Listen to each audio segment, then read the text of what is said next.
Shakira est la chanteuse latine qui a le plus de succès sur la scène pop mondiale. Elle est aussi auteur-compositeur, philanthrope et tout simplement une personne formidable. Aujourd'hui, nous vous expliquons comment le talent et le travail acharné de Shakira lui ont permis d'atteindre les sommets de la gloire et de devenir la favorite du public. Mix Show présente Shakira. Comment vit la diva de la pop colombienne et comment elle dépense ses millions? Shakira Isabel Mebarak Ripoll est née le 2 février 1977 dans la ville colombienne de Barranquilla, dans une famille aisée. Le père de la future diva de la pop, William, est de nationalité libanaise et sa mère, Nidia, a des racines espagnoles et italiennes. La future star est le seul enfant commun de la famille. Elle a également 8 demi-frères et sœurs issus des précédents mariages de son père. Shakira a grandi en étant très intelligente. À 1 an et demi, elle connaissait déjà l'alphabet, à 3 ans, elle savait lire et écrire, et à 4 ans, elle était tout à fait prête pour l'école. Les parents, fiers des résultats de leur fille, ont décidé d'annoncer ses capacités uniques aux spécialistes qui, après plusieurs études, ont conclu que la jeune fille était un enfant prodige. Pour l'avenir, il faut savoir que le QI de Shakira est actuellement de 140, ce qui est un indicateur de génie et un record parmi les stars mondiales de la musique pop. Elle parle également 6 langues. Le père de notre héroïne était propriétaire d'une bijouterie et pendant son temps libre, il écrivait des histoires. Shakira a hérité de son talent. À l'âge de 4 ans, elle a écrit son premier poème et à 7 ans, elle lui a demandé de lui acheter une machine à écrire. De nombreux travaux de la jeune fille ont servi de base aux morceaux désormais célèbres. Elle aime aussi la peinture et ses parents lui prédisent un avenir de grand écrivain ou de grand peintre. Mais il se trompe. Un jour, Shakira, 4 ans, se trouve avec son père dans un restaurant ethnique où une danse du ventre était exécutée sur des motifs orientaux. Elle a été tellement impressionnée par ce qu'elle a vu qu'elle est montée sur la table et a commencé à répéter le mouvement, ce qui a provoqué une tempête d'applaudissements parmi les clients du restaurant. Ayant apprécié les attentions de la foule, elle a décidé qu'elle deviendrait une artiste dans le futur. Shakira a fréquenté une école catholique et a pris une part active aux activités artistiques à l'école primaire. Elle a rejoint la chorale de l'école, mais n'y est pas restée longtemps, car le directeur a dit un jour que son chant ressemblait au bêlement d'une chèvre. Heureusement, Shakira n'a pas baissé les bras et est devenue encore plus enthousiaste pour le chant et la danse. À l'âge de 8 ans, la jeune fille a écrit sa première chanson, Your Dark Glasses, qu'elle a dédiée à son père, qui a porté des lunettes noires pendant des années pour cacher son chagrin après la mort de son fils aîné. Il convient de noter que William est un père merveilleux qui ne ménage ni son temps ni son argent pour élever ses enfants. Cependant, pour que Shakira apprenne à apprécier ce qu'elle a, l'homme l'a un jour emmenée dans un parc local pour lui montrer comment les enfants orphelins y vivent. Ce qu'elle a vu est resté dans sa mémoire et elle a décidé que lorsqu'elle serait célèbre, elle aiderait les nécessiteux. Elle a tenu parole, mais on en reparlera plus tard. À l'âge de 10 ans, Shakira a remporté le concours de talent Cinderella of the Atlantic. Après quoi, elle a été invitée de divers événements dans sa ville natale, où elle a obtenu sa première reconnaissance publique. Lors de l'un des concours, son talent a été repéré par le producteur de théâtre Monica Arisa, qui a décidé de promouvoir le jeune talent. Monica a organisé des auditions pour la jeune fille et l'une d'elles a été couronnée de succès. La branche colombienne de Sony Music a signé un contrat avec Shakira. Le premier album de la chanteuse, intitulé Magia, est sorti en 1991 et se composait de 9 titres, écrits par Shakira. Bien que l'album n'ait pas connu de succès commercial, la chanteuse a gagné en popularité dans son pays d'origine. La jeune fille est tombée amoureuse pour la première fois. Le garçon d'à côté, Oscar Prado, devient son fiancé. Mais après quelques années, les sentiments s'estompent progressivement. En février 1993, Shakira a représenté la Colombie au festival de musique chilien, où elle a remporté la 3e place. Fait intéressant, l'un des membres du jury était Ricky Martin.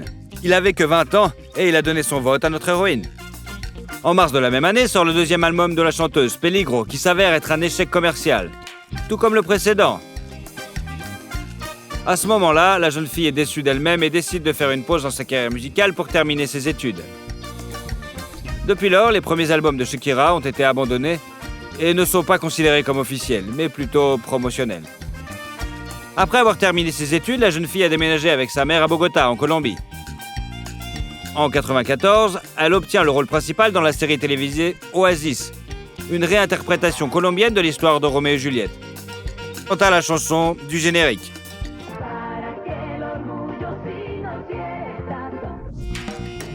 À propos, ce n'est pas la première apparition de Shakira à l'écran. Elle a déjà eu de petits rôles dans diverses séries télévisées. Sony envisage alors de résilier le contrat de la chanteuse. Mais c'est à ce moment-là qu'elle présente la chanson « Donde estás con razón », qui est devenue un succès instantané.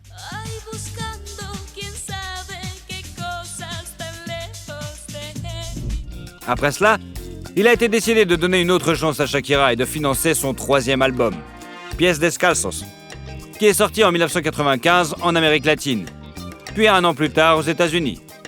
L'album atteint instantanément le sommet des charts et se vend à plus de 5 millions d'exemplaires. Il comprend 11 chansons, dont le single « Estoy aquí ».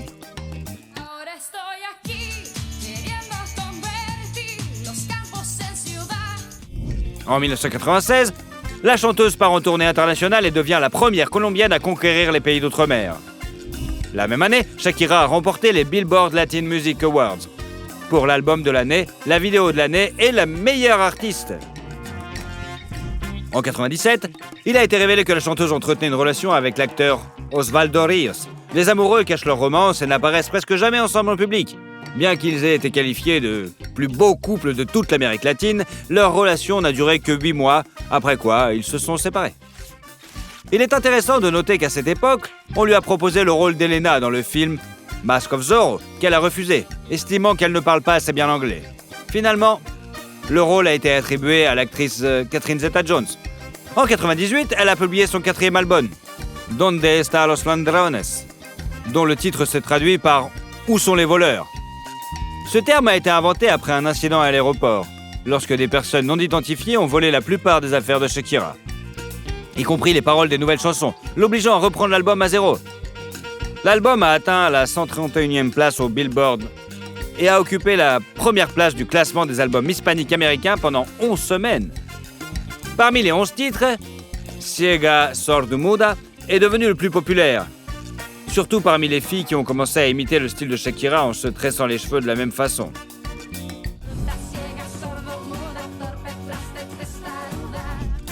Depuis lors, plus de 7 millions d'exemplaires ont été vendus dans le monde entier, et 1,5 million rien qu'aux États-Unis, ce qui fait de ce disque l'un des albums en langue espagnole les plus vendus aux États-Unis. En 1999, Shakira a été nommée pour la première fois pour un Grammy, dans la catégorie du meilleur album rock latino-américain, et a remporté peu après le MTV Video Music Awards, dans la catégorie artiste international préféré, pour la chanson Ojo Sassi.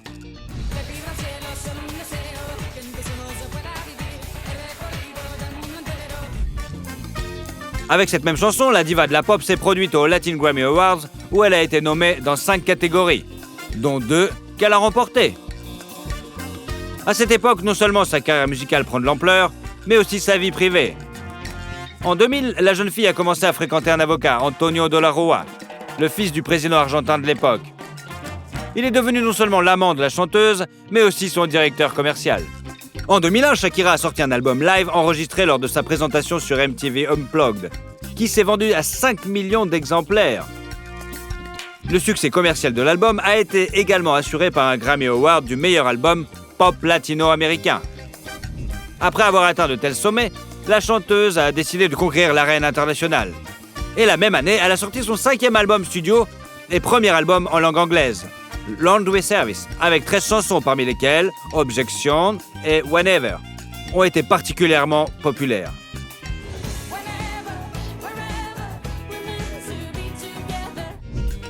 Ce dernier a atteint la 6e place du Hot 100 américain et non seulement rendu Shakira célèbre dans le monde entier, mais également devenu sa marque de fabrique.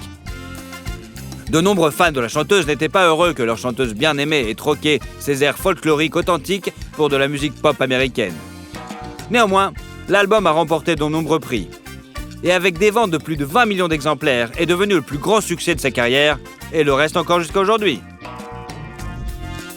À la fin 2002, la chanteuse a effectué une tournée internationale de 6 mois au cours de laquelle elle a donné plus de 60 concerts dans le monde entier et a réussi à gagner environ 72 millions de dollars.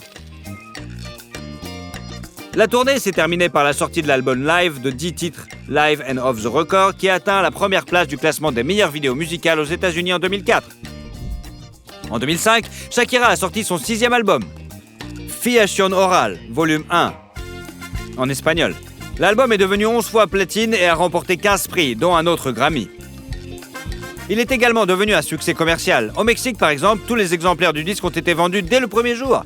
Parmi les 12 chansons de l'album, la plus réussie est le duo passionné avec le chanteur espagnol Alejandro Sanz, La Tortura.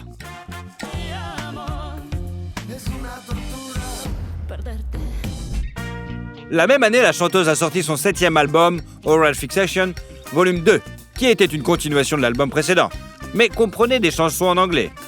L'album n'a pas connu un grand succès aux États-Unis, mais le single Hips Don't Lie, coproduit avec Wyclef Jean, a connu un succès retentissant inégalé dans ces 10 dernières années.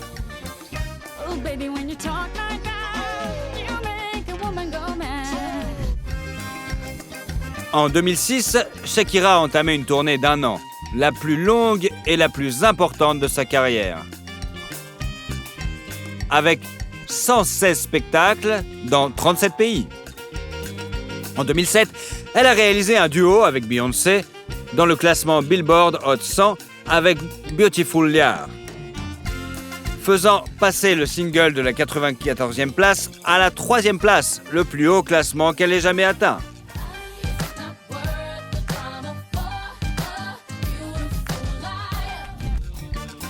Début 2008, Shakira a été classée par Forbes comme la 4e artiste la mieux payée.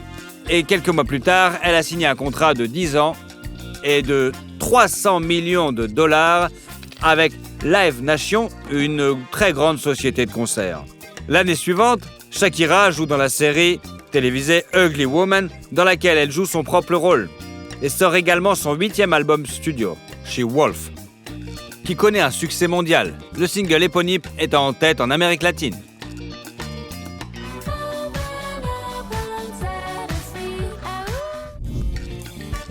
Au même moment, il est apparu que tout n'allait pas pour le mieux dans la vie privée de la chanteuse.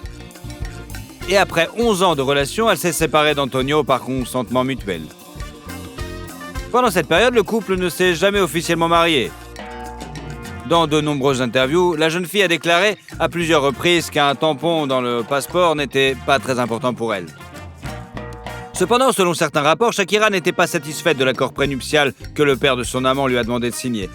Les craintes n'étaient pas infondées puisque quelques années après la rupture, Antonio a intenté un procès à l'artiste, lui réclamant une compensation de 100 millions de dollars pour sa contribution à sa carrière musicale. Heureusement, le tribunal a rejeté la plainte de l'ex-petite amie de la diva de la pop.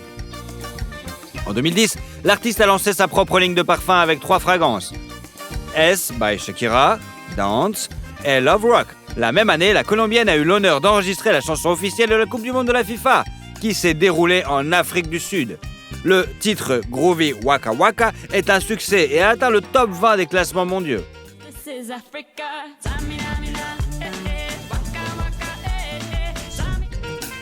Pendant le tournage du clip, elle a rencontré le défenseur espagnol du Barcelone, Gérard Piqué, qui est tombé fou amoureux d'elle. Se voir pour une deuxième fois, les jeunes ne pouvaient que lors d'un dîner de célébration en l'honneur de l'équipe gagnante. Alors Piqué a admis qu'il a gagné le championnat, non seulement pour le titre, mais aussi pour rencontrer une diva de la pop. Même à l'époque, les célébrités ont eu une romance dont la vérité a été révélée 1 an plus tard. Fait intéressant, les amoureux sont nés le même jour, mais Shakira a 10 ans de plus que son élu. À l'automne 2010, la chanteuse a présenté son 9e album Studio Soul and Soul, suivi d'une tournée internationale. La chanson Loca a été chaleureusement accueillie par les fans.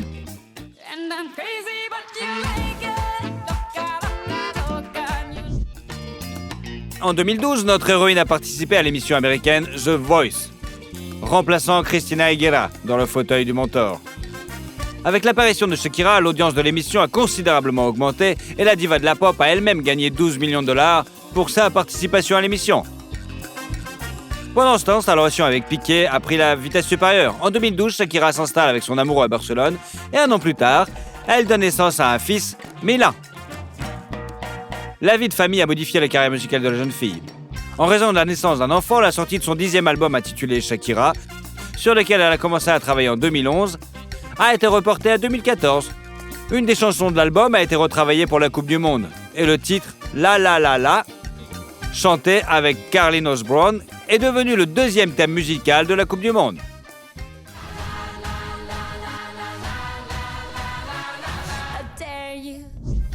En 2015, Shakira a donné naissance à son deuxième fils, nommé Sacha. Et l'année suivante, elle a prêté sa voix à une gazelle dans le film d'animation Zveropolis. Il est intéressant de noter que son personnage avait à l'origine une apparence différente, mais à la demande de l'artiste, les hanches de la gazelle ont été élargies. En 2017, sort le 11e album de la chanteuse intitulé Eldorado, dont le principal succès est le titre Chantaje, enregistré en duo avec le chanteur colombien Maluma.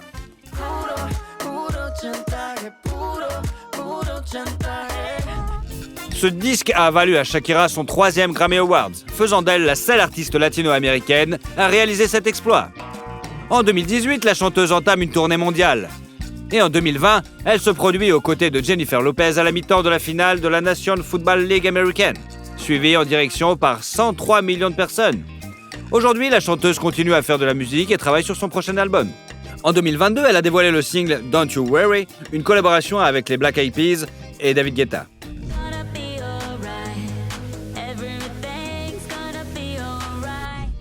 Il a également été révélé que la diva de la pop s'est séparée de son conjoint, en juin dernier.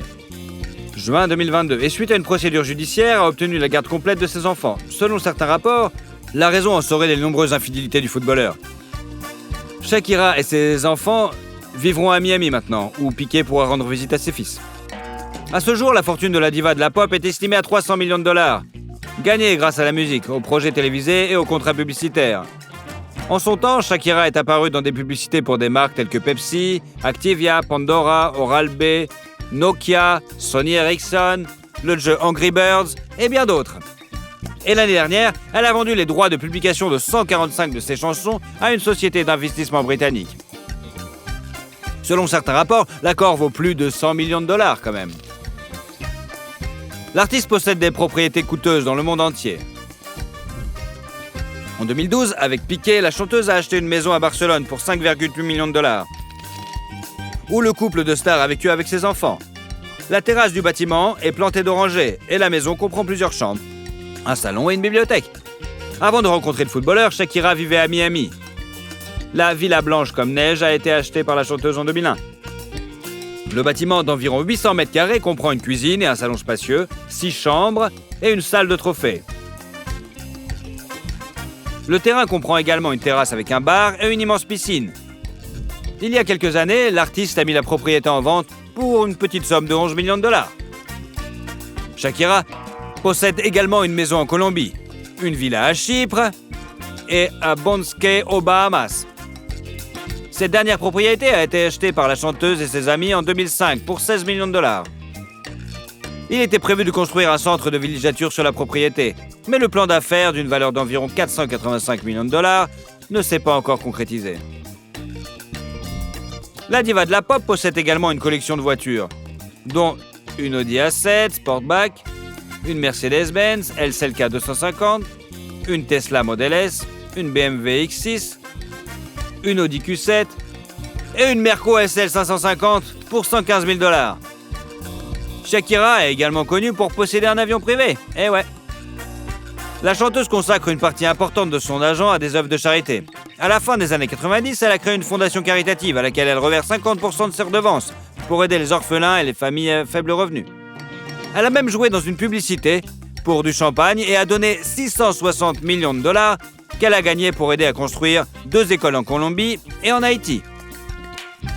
Elle est également ambassadrice de bonne volonté de l'UNICEF et a produit l'année dernière avec le prince William le documentaire Planet to Repair. Shakira a reçu une étoile sur le Hollywood Walk of Fame en 2011 et a été nommée l'une des femmes les plus puissantes du monde en 2013. Des poupées Barbie sont sorties à son effigie et une statue en métal a été érigée dans sa Colombie natale en l'honneur de la diva de la pop. Tout cela montre que Shakira a réussi non seulement à obtenir un succès commercial dans sa carrière musicale, mais aussi à gagner l'amour de millions de femmes. Et vous l'aimez la chanteuse ?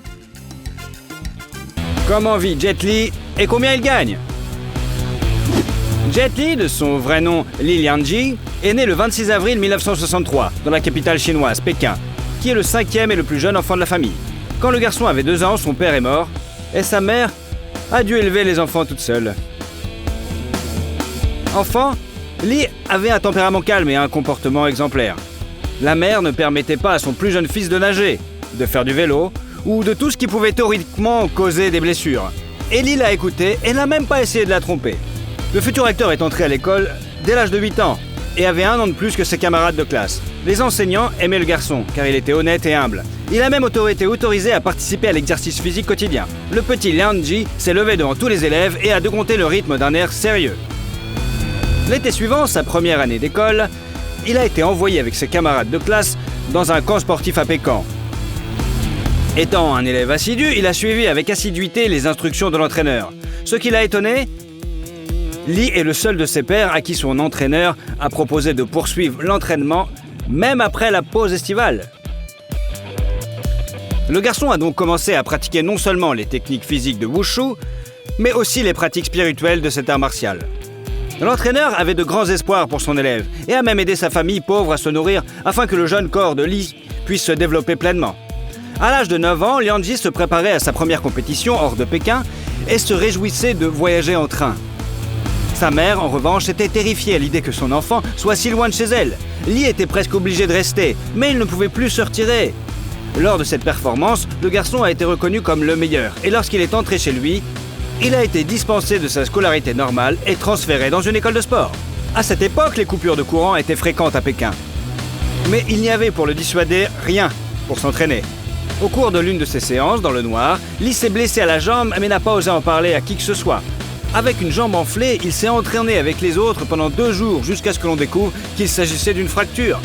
Mais même à ce moment-là, le garçon n'a pas été libéré de la classe. Pendant que l'os guérissait, il s'est entraîné à donner des coups de poing avec ses mains. En 1974, à l'âge de 11 ans, Lee se rend aux États-Unis avec l'équipe nationale chinoise. Là, le jeune athlète réalise de brillantes performances et est repéré par le président des États-Unis, Richard Nixon.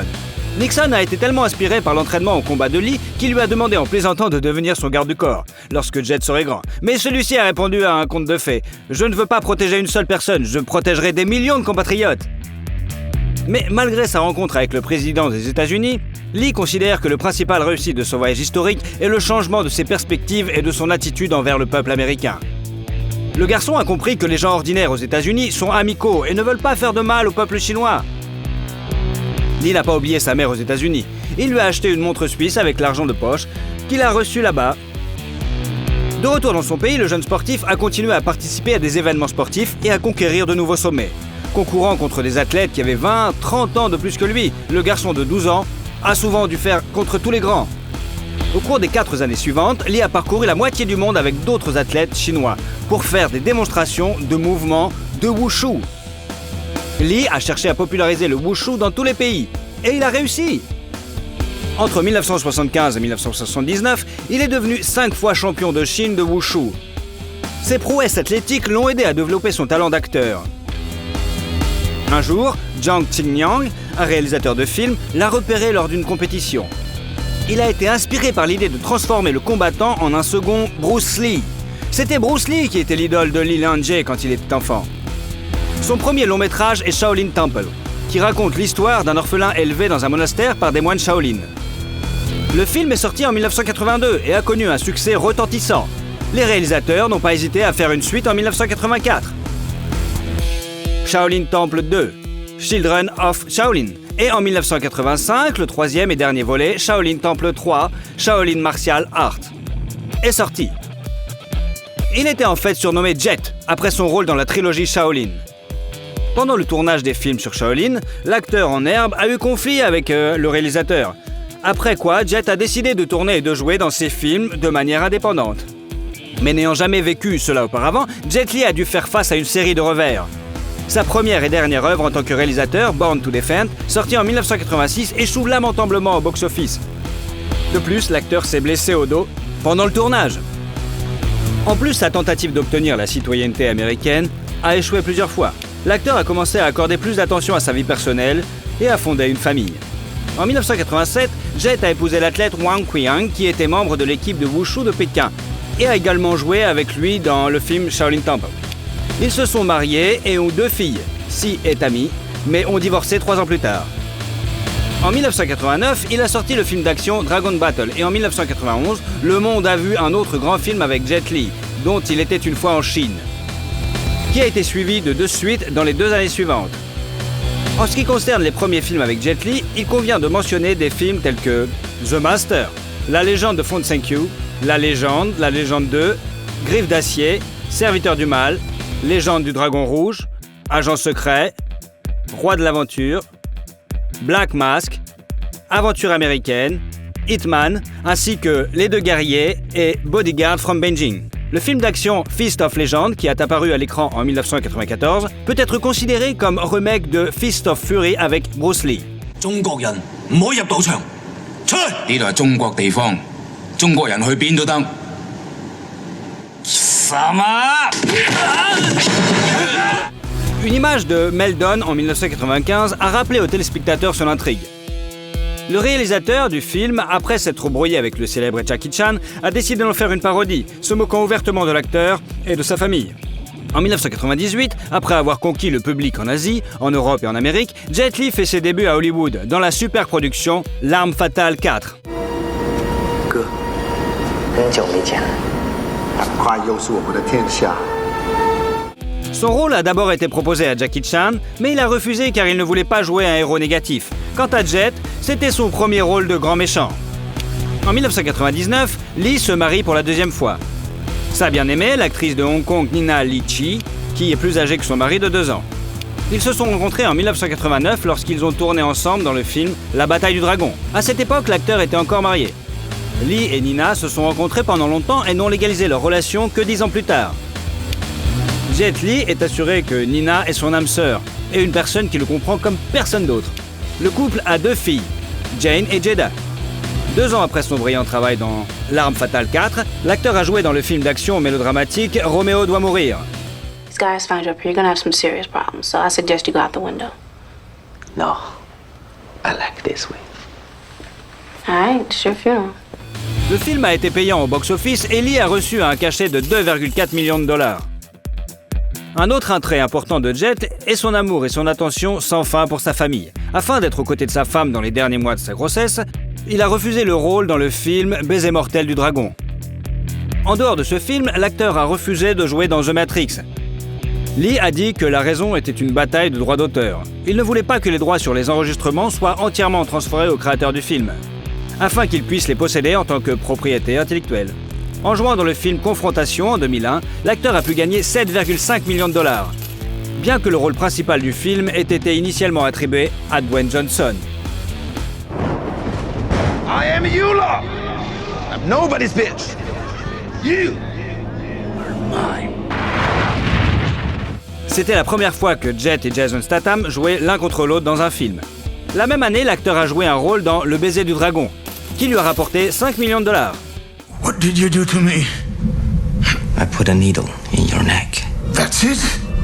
In a certain point. Very forbidden. It's called the kiss of the dragon.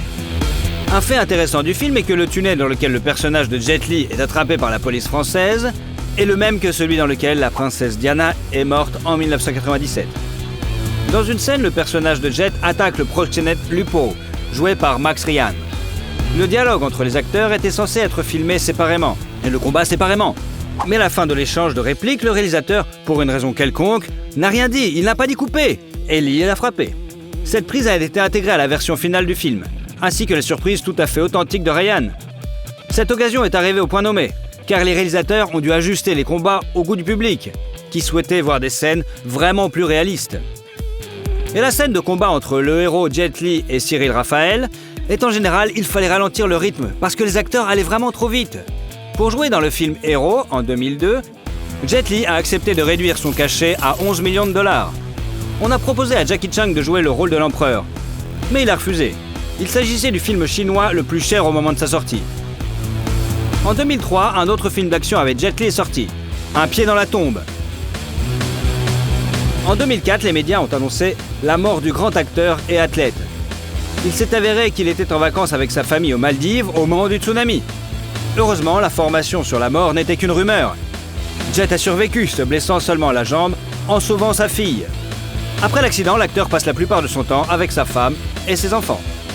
En 2005, Luc Besson a écrit le scénario de Danny the Dog juste pour Jet Li.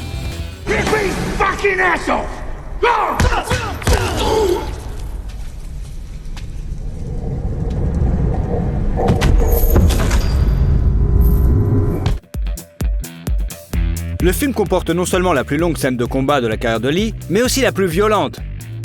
Le film suivant dans lequel l'acteur a joué était Fearless.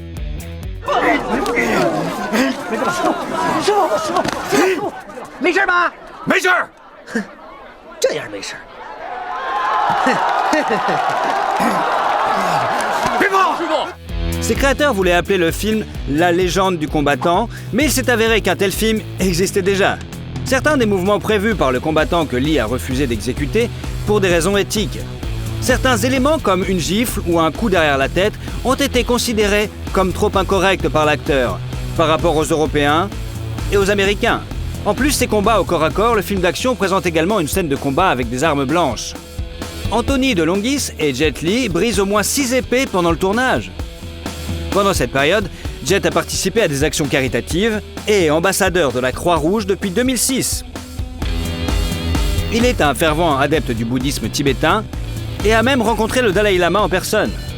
Il est attiré par la philosophie du Wushu, mais estime que cette forme d'autodéfense ne résiste pas à la critique. Il souhaite aider les jeunes Chinois à comprendre le sens de la vie et partage ses connaissances du bouddhisme à tout le monde.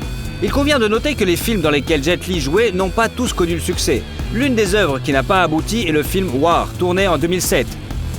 L'acteur a déclaré dans plusieurs interviews qu'il n'était satisfait ni du film, ni de sa production. Il est allé jusqu'à le qualifier de « poubelle » et a exprimé sa méfiance envers le réalisateur Philip Atwell. Même à mi-chemin de la production, il savait qu'il obtiendrait des audiences médiocres et pas de profit.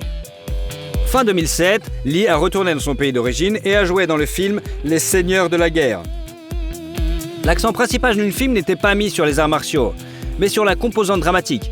Pour ce travail, Jet a reçu une nomination au Hong Kong Film Awards dans la catégorie meilleur acteur. Son cachet pour le film était de 13 millions de dollars. Au printemps 2007, il a créé sa propre fondation à but non lucratif, connue sous le nom de One Foundation, pour aider à contrer les effets de catastrophes naturelles et des traumatismes psychologiques. En 2008, Lee a fait sa première apparition à l'écran avec le vétéran des arts martiaux Jackie Chan, dans le film d'action-aventure de Rob Minkoff, Le Royaume Interdit. It's not right for snake. Perhaps eagle. Jet joue bientôt le rôle du principal méchant dans le film d'action de science-fiction La Momie, Le tombeau de l'empereur dragon, avec Marielle Bello et Brendan Fraser.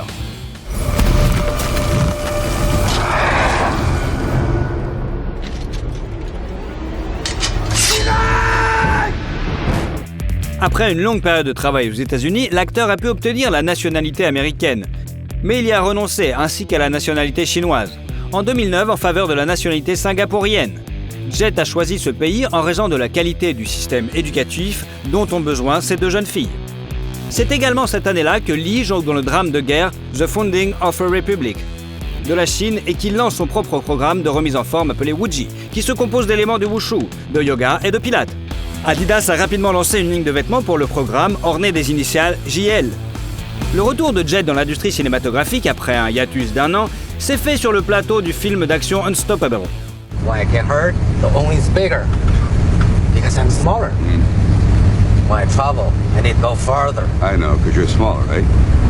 Yes. Réunissant des stars tels que Sylvester Stallone, Jason Statham, Dolph Lundgren et Mickey Rourke.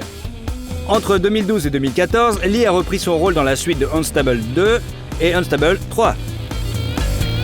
En 2010, Jet Li est devenu le premier visage asiatique de la société de montres de luxe suisse Hublot.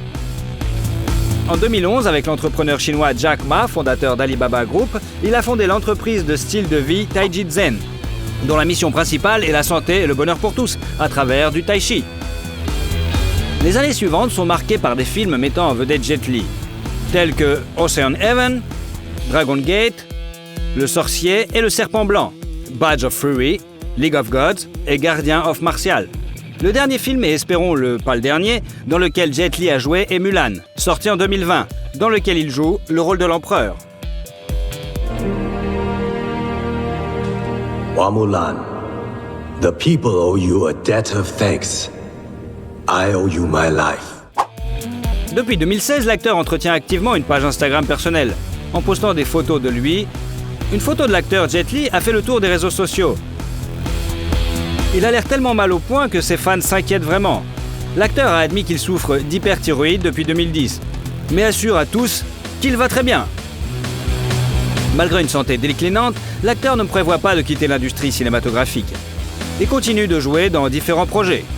Il a commencé sa décision. Si je pars maintenant, je me retrouverai plus tard dans un fauteuil roulant. Si je ne pars pas, je serai dedans, mais il sera incrusté d'un diamant. Pendant son temps libre, Jet joue au badminton et au tennis de table, fait du vélo, lit et médite. Notre superstar Jet Li a gagné en 2017 pas moins de 59 millions de dollars. À son anniversaire, il partage les photos de lui avec toute sa famille.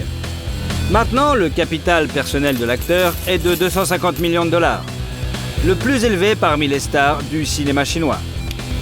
Dans la maison de la femme de Jet, Nina, à Shanghai, se trouve un immense manoir de l'acteur valant 200 millions de yuan, environ 30 millions de dollars américains. L'acteur l'a acheté en 2008, apparemment comme dot pour l'une de ses filles. Mais il n'y a même pas emménagé. La maison est depuis tombée en ruine et a même été transformée en auberge pour les agents de sécurité. À Singapour, dans le quartier de Bukit Timah, l'acteur possède un bungalow de luxe pour 20 millions de dollars singapouriens, soit 15 millions de dollars. L'acteur est également connu pour posséder des biens immobiliers à Los Angeles et y réside lorsqu'il est en visite aux États-Unis. Jet Li n'est pas un grand amateur de voitures. Ses voitures connues sont la BMW 745 Li et la Spyker C8 Spider.